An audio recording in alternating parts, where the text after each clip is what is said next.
नमस्कार शेतकरी बंधूंनो, आज आपण आलो आहोत शिरगाव मध्ये, जिथे एका प्रयोगशील शेतकऱ्याने विज्ञानाची साथ धरून द्राक्ष बागेमध्ये चांगले असे यश संपादन केलेले आहे.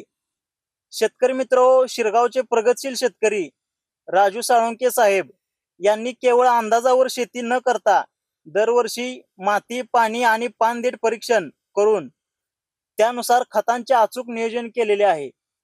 नियोजन विज्ञानाचे फळ यशाचे. तज्ञांच्या सल्ल्याने वेळोवेळी केलेल्या पानदेठ परीक्षणामुळे बागेला नेमकी कशाची गरज आहे हे त्यांनी ओळखले आणि आज त्यांच्या बागेत अत्यंत दर्जेदार आणि निर्यातक्षम असा माल तयार झालेला आहे.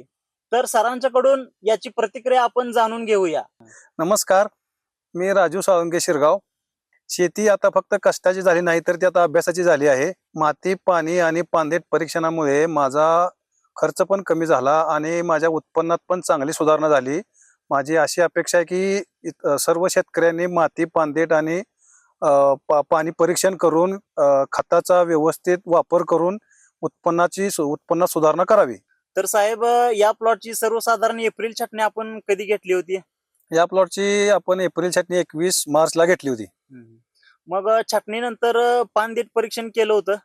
छाटणीनंतर यावर्षी 2दा आपण पानदेठ परीक्षण केलं आणि पानदेठ परीक्षण केल्यामुळं आणि यावर्षी एवढी पावसाची किंवा ढगाळ हवामान असल्यामुळं एवढी परिस्थिती बिकट होती की बिकट परिस्थिती असताना सुद्धा ह्या बागेला चांगला माल लागलाय.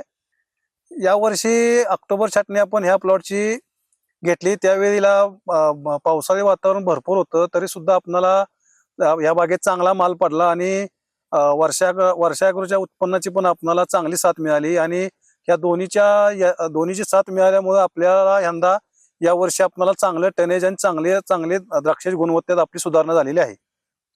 कष्टाला जेव्हा विज्ञानाची जोड मिळते तेव्हा अशीच गोड फळं मिळतात. राजू साळुंके साहेबांच्या या यशस्वी वाटचालीस मनापासून शुभेच्छा. तर शेतकरी बंधूंनो, ही माहिती तुम्हाला कशी वाटली हे आम्हाला कमेंट करून सांगा. माती, पाणी, पानदेठ परीक्षणासाठी आम्ही खाली दिलेल्या नंबरवरती संपर्क साधा. व्हिडिओ आवडल्यास लाईक करा आणि आमच्या चॅनेलला सबस्क्राईब करा आणि ही माहिती जास्तीत जास्त शेतकऱ्या मित्रापर्यंत पोहोचवण्याचा प्रयत्न करा. धन्यवाद.